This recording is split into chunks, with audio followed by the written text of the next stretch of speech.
Hello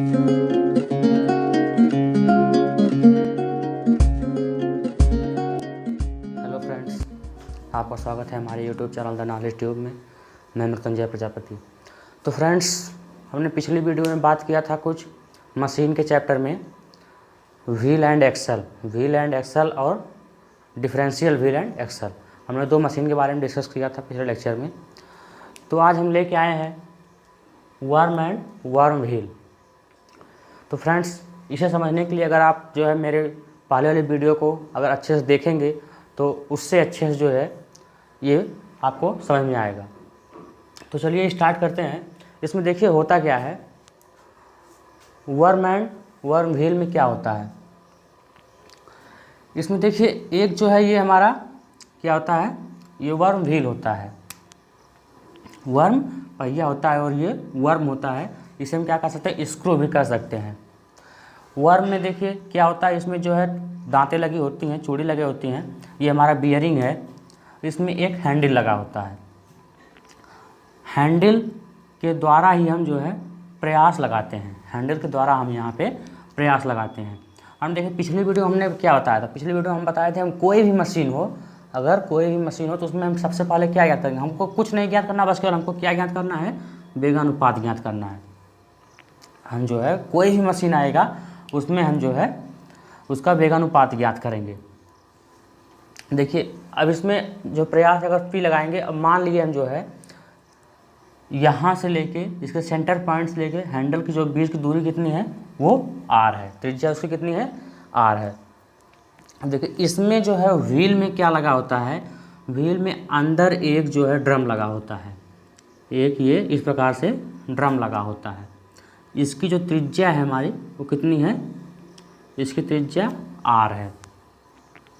R है और इसी वर्म पे रस्सी लगी होती है एक, और इस रस्सी के द्वारा भार को उठाया जाता है। हम किसी मशीन में कुछ न कुछ प्रयास लगाएंगे, प्रयास लगाने के बाद वह मशीन हमको कार्य करके देगी, हमको वही ज्ञात करना होता है। देखिए ये कैसे कार्य करता है, ये जो है कैसे कार्य करता है। देखिए जब हम हैंडल को इस तरह से घुमाएंगे, हैंडल को एक चक्कर मान लीजिए घुमा दिए, तो वर्म तो ये जो वर्म स्क्रू है, वर्म जो है एक चक्कर जब अगर हम हैंडल को एक चक्कर घुमाएंगे तो वर्म भी एक चक्कर पूरा घूमेगा। ठीक, एक चक्कर अगर हम इसको घुमा रहे हैं तो वर्म हमारा कितना घूमेगा, एक चक्कर घूमेगा। बट वर्म द्वारा जो वर्म व्हील घूमेगा वो कितना घूमेगा, एक चक्कर में एक चूड़ी जो है आगे बढ़ेगा। जब एक चूड़ी आगे बढ़ेगा तो वर्म व्हील जो है वो केवल एक जो है एक चूड़ी आगे बढ़ेगा। कैसे, देखिए जैसे ये हमारा जो है वर्म स्क्रू है और यहाँ पे हम जो है कई दांतें लगा देते हैं। ठीक, इस तरह से हम कई दांतें लगा देते हैं। अब देखिए ये हमारा जैसे मान लीजिए यहाँ पे हैंडल है, इसको जो है ये हमारे दांतें हैं, ये हमारा व्हील है, वर्म व्हील है और ये हमारा वर्म है। अब देखिए इसे जो घुमाएंगे, यहाँ पे हमारा वर्म है, इसे हम पूरा एक चक्कर घुमाएंगे तो क्या होगा, केवल अब इस दांत से अलावा इस दांत पे आ गया तो अब एक चक्कर ही हमारा पूरा घूम गया, वर्म हमारा एक चक्कर घूम गया और केवल दांत कितना घुसा, मतलब जो है घूमा, वर्म व्हील द्वारा एक दांत केवल घूमा। ठीक, इस प्रकार से यह कार्य करेगा। देखिए इसमें क्या होता है, इसमें भी हम उसी प्रकार से पहले जो है मान लेंगे प्रयास इतना है, प्रयास द्वारा लगाया गया बल इतना है और इसकी त्रिज्या इतनी है। इस तरह से जो इसको सॉल्व कर लेंगे। जैसे हम सॉल्व करेंगे, इसका डेरिवेशन कैसे करेंगे, देखिए मान लेंगे, माना लगाया गया प्रयास कितना है, P है।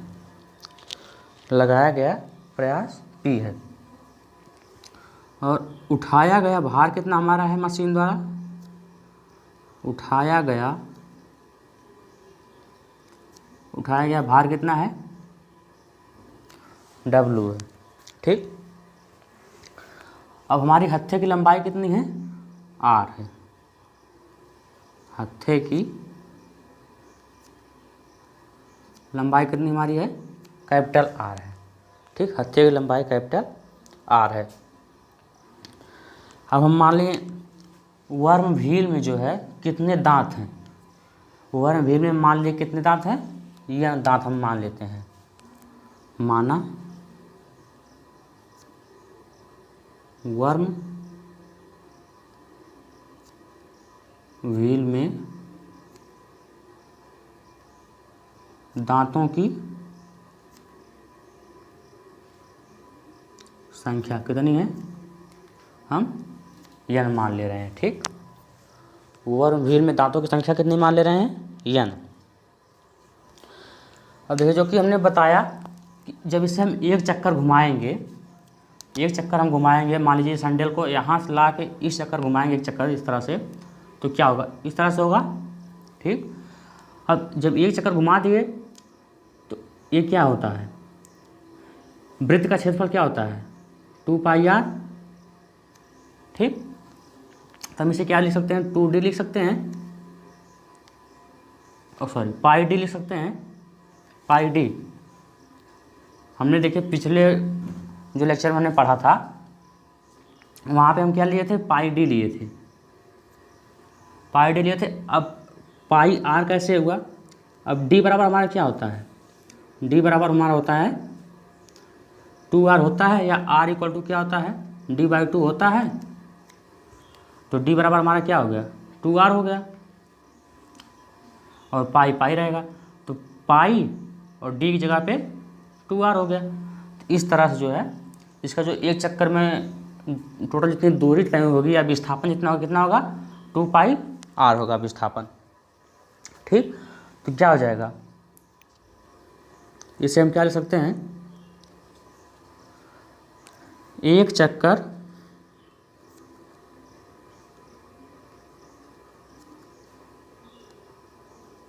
घुमाने पर वर्म द्वारा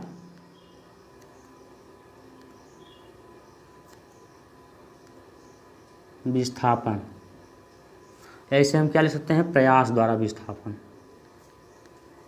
इसे प्रयास द्वारा विस्थापन भी लिख सकते हैं। प्रयास द्वारा विस्थापन हमारा कितना हो जाएगा, 2π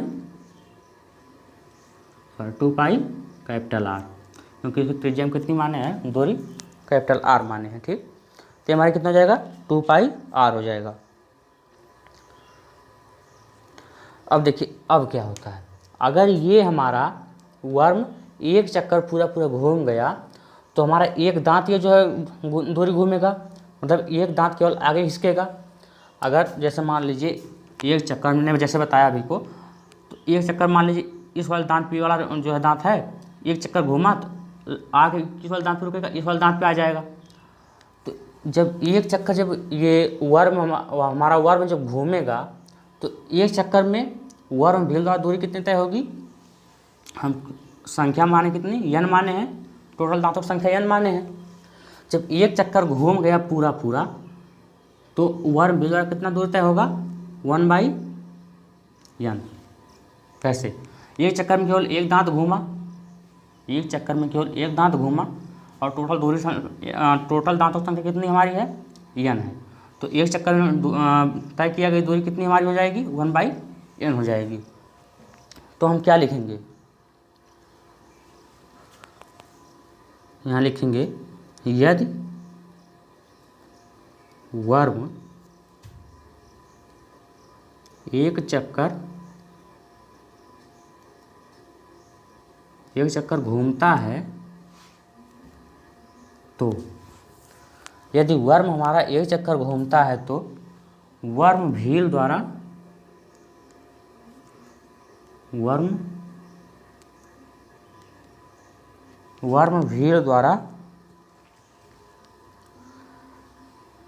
यदि वर्म एक चक्कर घूमता है तो वर्म व्हील कितना घूमेगा, वर्म व्हील कितना घूमेगा,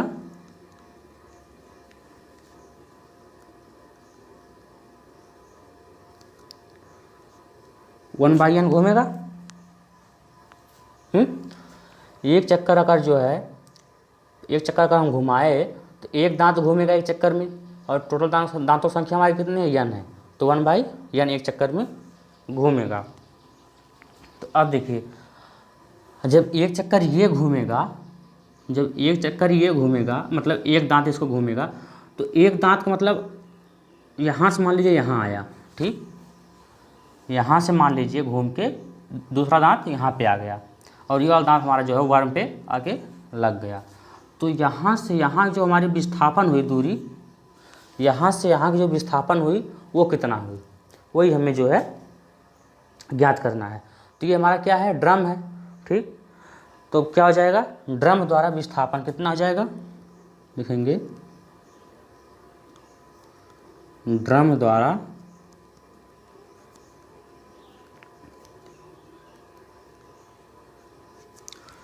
विस्थापन हमारा कितना होगा, 1/n।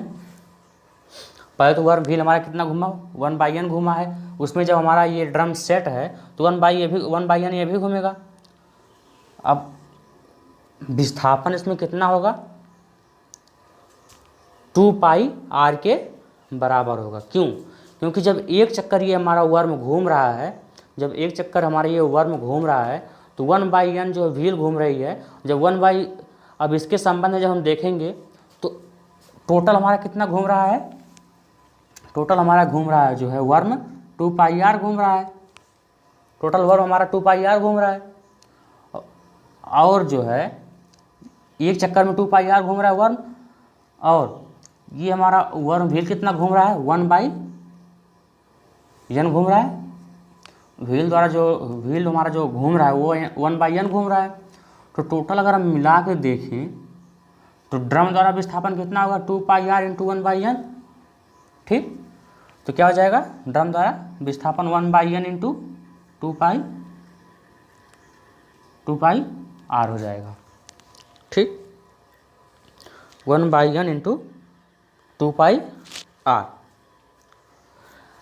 अब हम चूँकि बताए थे, हम मशीन जब सॉल्व करते हैं तो उसमें क्या निकालते हैं, सबसे फर्स्ट हम निकालते हैं वेगानुपात।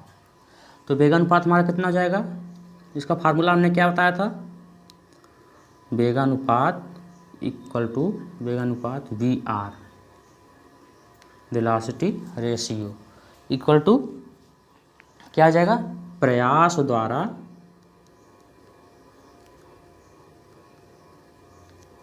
विस्थापन अपान भार द्वारा विस्थापन। हमने ये फार्मूला पढ़ा था।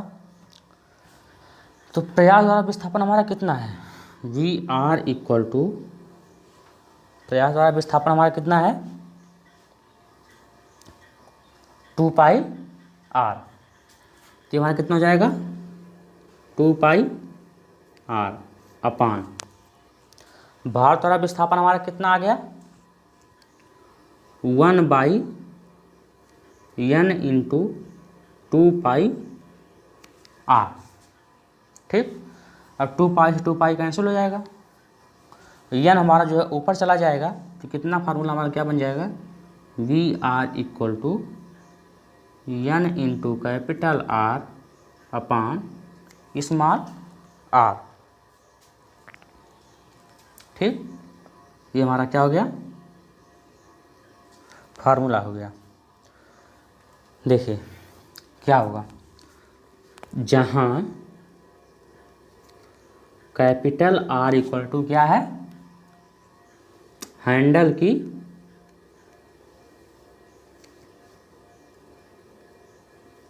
लंबाई, और स्मॉल r क्या है, ड्रम की त्रिज्या कह सकते हैं या लंबाई कह सकते हैं। इससे भी हम जो है क्या लिख देंगे, त्रिज्या, ठीक। और यन हम जानते ही हैं, यन क्या है, दांतों की संख्या है, ठीक। अब देखिए इसी में एक चीज़ हमारा क्या आता है, यदि दे दिया जाए इफ़िशियंसी इक्वल टू 100%, तो क्या होगा, यदि इफ़िशियंसी इक्वल टू 100% हो जाएगा तो हमारा क्या हो जाएगा, mechanical advantage equal to velocity ratio equal to क्या हो जाएगा, n into capital R upon small r। ये हमारा प्रूफ हो गया। तो इस तरह से जो है कोई भी मशीन को हम सॉल्व कर सकते हैं। एक बार हम दोहरा देते हैं ऊपर से। देखिए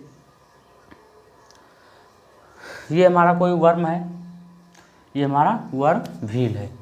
हैंडल की त्रिज्या टोटल कितना कैपिटल R है, और वर्म व्हील में हमारा एक छोटा ड्रम लगा है। ड्रम की त्रिज्या हमारी कितनी है, स्मॉल r है, और इस ड्रम द्वारा हमारा जो है वेट उठाया जा रहा है।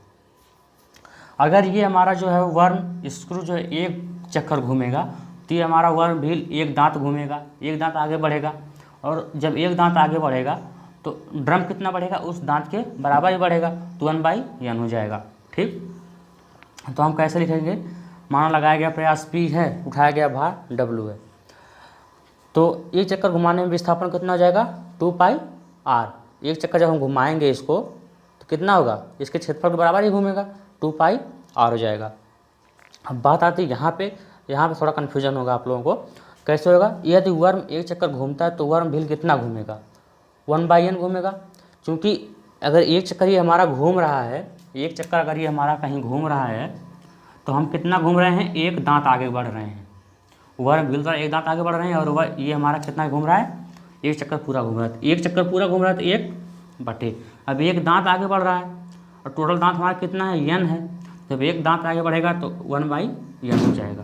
तो हमारा कितना हो गया, 1/n। ठीक, इस प्रकार से 1/n हो गया। अब ड्रम द्वारा विस्थापन कितना हो जाएगा, 1/n, और ड्रम की जो टोटल त्रिज्या है कितनी है, 2πr है, तो 1/n इंटू 2πr हो जाएगा। इस तरह से वेलोसिटी रेशियो हमारा निकल जाएगा। अगर इसका जो एफिशिएंसी 100% हो जाएगी तो मैकेनिकल एडवांटेज वेलोसिटी रेशियो और n इंटू R अपान कैपिटल R जो है आपस में बराबर होंगे। ठीक, तो फ्रेंड्स अगर ये वीडियो आपको पसंद आई हो तो लाइक कीजिए, शेयर कीजिए और सब्सक्राइब कीजिए। धन्यवाद।